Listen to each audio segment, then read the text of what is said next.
Quem deve imposto para a Prefeitura da capital vai poder renegociar e parcelar a dívida. O plano de renegociação aprovado pelos vereadores vale para IPTU e ISS, mas não para multas de trânsito. A Prefeitura quer recuperar R$1 bilhão em dívidas de contribuintes e empresas. A polícia prendeu hoje uma quadrilha que falsificava remédios, importava e vendia anabolizantes ilegais. Entre os presos estão 10 policiais aqui de São Paulo, suspeitos de fazer parte do esquema. E ainda, patrões e garçons fecharam hoje um acordo sobre a nova lei da gorjeta. O acordo prevê a criação de uma comissão para decidir para quem vai o dinheiro extra e fiscalizar a divisão. Agora, no SPTV.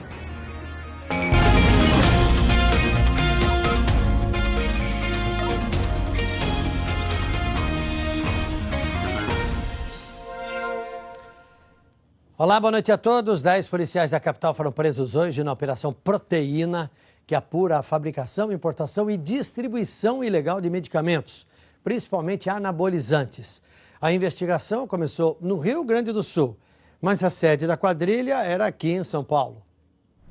No fim da tarde, ainda chegava material apreendido, produtos químicos e remédios proibidos. Um dos endereços vasculhados pela Polícia Federal foi essa distribuidora de medicamentos no bairro Capela do Socorro, na zona sul da capital. Os agentes encontraram ali um laboratório que, segundo a investigação, era usado para fabricar remédios falsificados. As equipes também encontraram o depósito da quadrilha, um imóvel sem móveis, com muitas caixas espalhadas pelo chão, cheias de remédios prontos, frascos com produtos químicos contrabandeados da Argentina, do Paraguai e da Índia. No total foram apreendidas 5 toneladas de produtos. Nas prateleiras estavam anabolizantes e suplementos alimentares ilegais vendidos aqui em São Paulo e na região sul do país. Em quase um ano de investigação, a Polícia Federal identificou 3 grupos. Eles eram encarregados de importar remédios sem o registro da Anvisa, a Agência Nacional de Vigilância Sanitária, de falsificar medicamentos e de vender tudo no varejo. A quadrilha movimentava por mês R$2 milhões. E o mais surpreendente, 10 policiais aqui de São Paulo foram presos por suspeita de participar do bando. Um dos policiais é o chefe dos investigadores do DECAP, o departamento que gerencia todas as delegacias da capital. Outros 4 trabalham em distritos policiais e 2 são do DEIC, o Departamento de Investigações Criminais. Entre os presos, um policial militar, que foi levado para a sede da Polícia Federal por policiais da Corregedoria. Os outros 2 são agentes em São Paulo, da própria Polícia Federal. Todos são investigados pelos crimes de contrabando, falsificação de medicamentos, corrupção, tráfico de drogas e organização criminosa. Se buscou tirar a capacidade financeira da organização criminosa. Então, diversos imóveis pertencentes à organização criminosa, diversos veículos e outros bens foram bloqueados ou sequestrados para que a gente possa tentar bloquear a forma de o financiamento da organização criminosa. R$400 mil em dinheiro foram apreendidos e, segundo a Polícia Federal, a quadrilha agia em 6 estados. Outras 10 pessoas foram presas. A Secretaria da Segurança Pública disse que as corregedorias das Polícias Civil e Militar vão abrir procedimento disciplinar para investigar a conduta dos agentes presos na Operação Proteína. Hora da previsão do tempo, vamos saber como é que vai ser o sábado. Maria Júlia, tudo bem? Tudo bem, e você? Boa noite para você e para todos. Boa noite. Sábado, Tramontina, com aquelas figurinhas carimbadas do inverno. A primeira delas, nevoeiro. Olha, aqui a gente pode amanhecer com neve e nevoeiro nos aeroportos de Congonhas, Guarulhos, também Viracopos lá em Campinas. E em cidades da Serra da Mantiqueira, outra figurinha carimbada é a geada. Olha lá, Campo de Jordão, com mínima de 3, Tramontina, Santo Antônio do Pinhal, que é pertinho, com mínima de 4 graus, depois vai para 17, 18 no período da tarde. Existe alguma chance de chuva? Não, Tramontina, olha o mapa amarelo. Isso significa que é o tempo firme mesmo que está dominando a cena, também super comum aí no inverno, não tem um sistema, na verdade, de alta pressão nos níveis médios, que está impedindo a formação de nuvens de chuva. A gente vê a temperatura na capital, 13 com 22 amanhã, fica nessa média, nesse ritmo aí até quarta-feira e sem chance de chuva por hora. Obrigado, Maju. Até mais, Tramontina. Até mais, gente. Tchau. E agora vamos dar uma olhadinha na participação dos internautas que estão em contato direto conosco. Eu vou abrir aqui a tela para saber o que eles estão dizendo para a gente. Vamos lá? Olha só, a Larissa diz assim: hoje os trens com maiores intervalos na linha 7 Rubi, como sempre. Gestantes e pessoas com crianças de colo em pé. Larissa, a gente fez um contato com a CPTM e ela nos informou que os trens estão no tempo normal de viagem aí. O Ricardo diz aqui pra gente: farol na saída da Avenida dos Bandeirantes com o engenheiro Armando de Arruda Pereira tá apagado, e manda uma foto pra gente aqui. A gente tem falado muito desse assunto, meu amigo, mas os faróis apresentam problemas em São Paulo e não tem mudado. Você vai ver a seguir: quem deve impostos para a Prefeitura da capital vai poder renegociar e parcelar dívida. Vamos ver como é que está o trânsito neste começo de noite de sexta-feira. A Anhangabaú tá ruim, muito difícil. Vamos agora para Marginal Pinheiros aqui. Nossa, perto da ponte estaiada, muito ruim também. E na 23 de maio, pior, nos dois sentidos. O SPTV volta já, 7h22. A Prefeitura acredita que a partir da semana que vem já deve estar disponível para adesão o programa de parcelamento de dívidas dos contribuintes. A Câmara Municipal aprovou o projeto ontem à noite em segunda votação e agora falta apenas a sanção do prefeito. Com o programa, a Prefeitura calcula recuperar aí por volta de R$1 bilhão. E a gente vai dar uma olhadinha para ver como é que vai acontecer exatamente este programa de parcelamento e de cancelamento até de algumas dúvidas. Olha só, devedor de impostos municipais que pagar à vista ganha um desconto de 85% nos juros e de 75% sobre a multa. No caso do pagamento em parcelas, esse pagamento pode ser feito em até 120 vezes. No caso da pessoa física, as prestações terão que ser parcelas mínimas de 50. E no caso da pessoa jurídica, a parcela mínima terá que ser de R$300. E ainda tem mais uma informação sobre isso. O desconto para o pagamento parcelado é de 60% nos juros e no caso das multas há uma queda, uma redução de 50%. O SPTV teve acesso com exclusividade ao relatório de uma auditoria feita pelo Tribunal de Contas do município no sistema da dívida ativa. O documento aponta falhas no sistema de cobrança dessas dívidas, o que significa prejuízo aos cofres públicos. O plano de renegociação de dívidas com a Prefeitura vale para quem não pagou impostos municipais, como o IPTU, até dezembro do ano passado. Só ganharam o perdão das dívidas e das multas os templos religiosos, que devem até R$120 mil.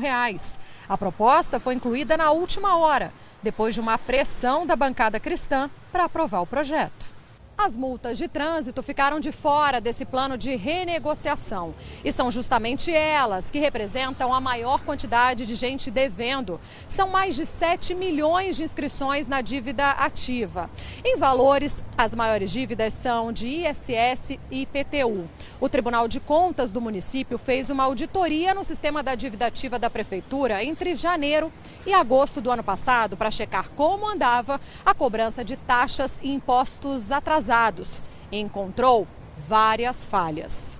O relatório aponta erros e insuficiências cadastrais de contribuintes que impedem a inscrição na dívida ativa, que representam mais de 60 milhões de reais, e que parte da dívida vem sendo inscrita de forma manual, o que pode resultar em falhas e atrasos com risco de prescrição pela perda de prazos. Em agosto do ano passado, o tamanho da dívida que os contribuintes e empresas tinham com a Prefeitura estava em 86 bilhões de reais.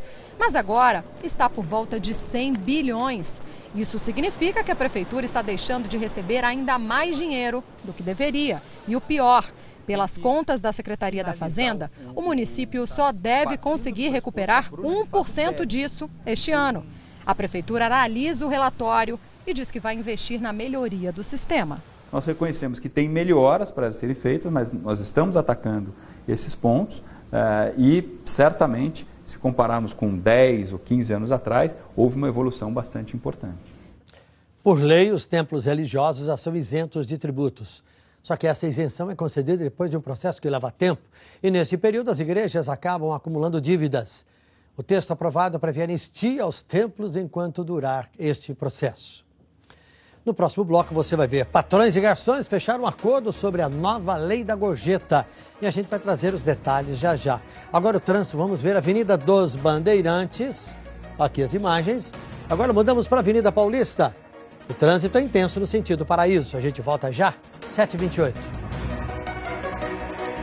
A CPTM contestou os valores apresentados pelo Ministério Público na denúncia de superfaturamento em contratos fechados em 2013.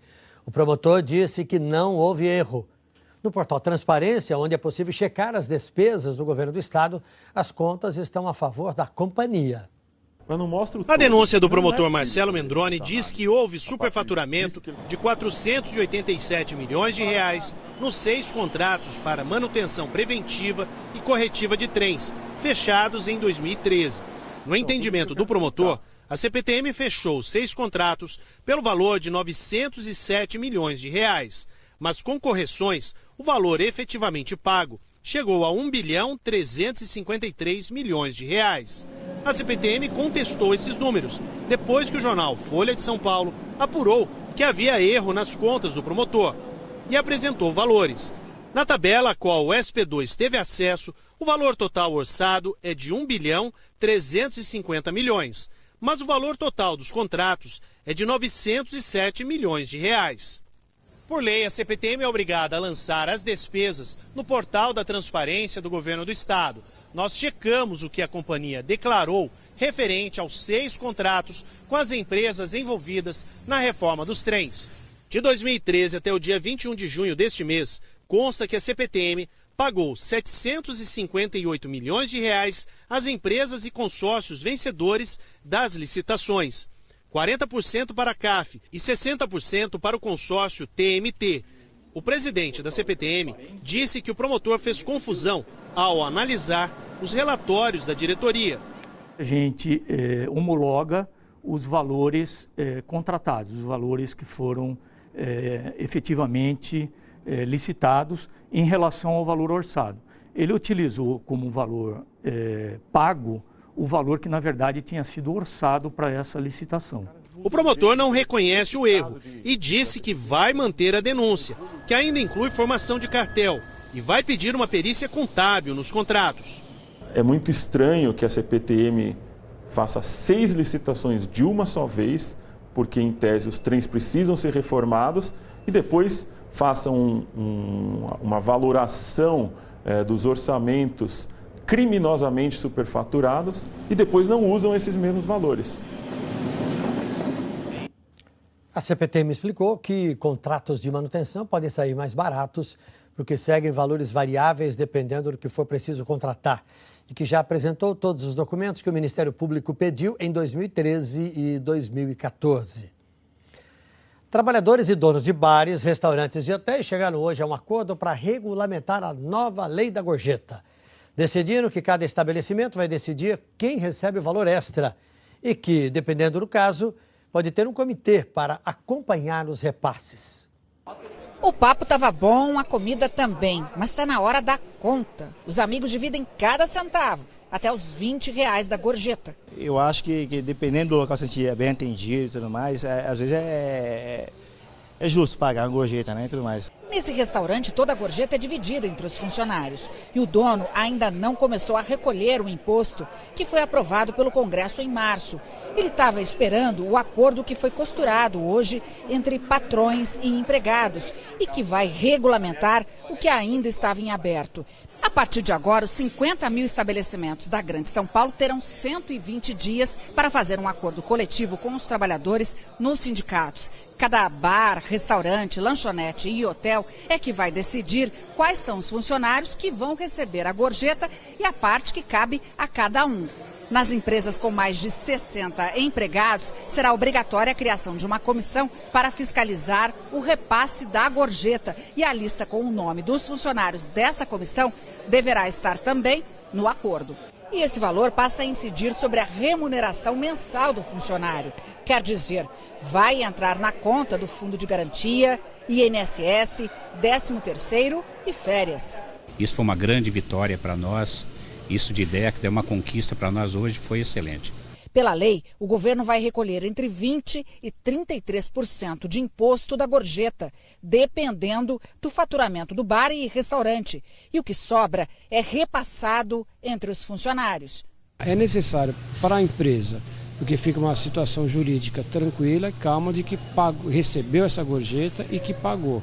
Se o cliente gostar mesmo do serviço, continua valendo a gorjeta individual, que não precisa ser repartida, mas tem que ser paga em dinheiro e direto para o funcionário.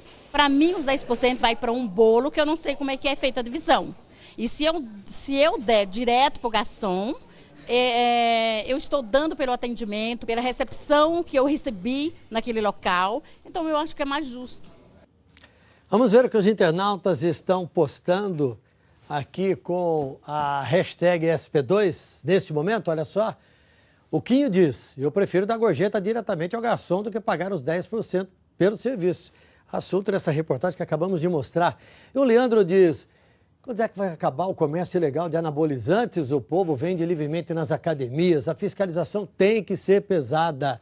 A Bárbara aqui no alto diz, a Prefeitura de Francisco Morato também está fazendo um programa de parcelamento com até 100% de desconto nos juros e multa de 12 vezes. Eu sempre fico meio preocupado, viu, Bárbara?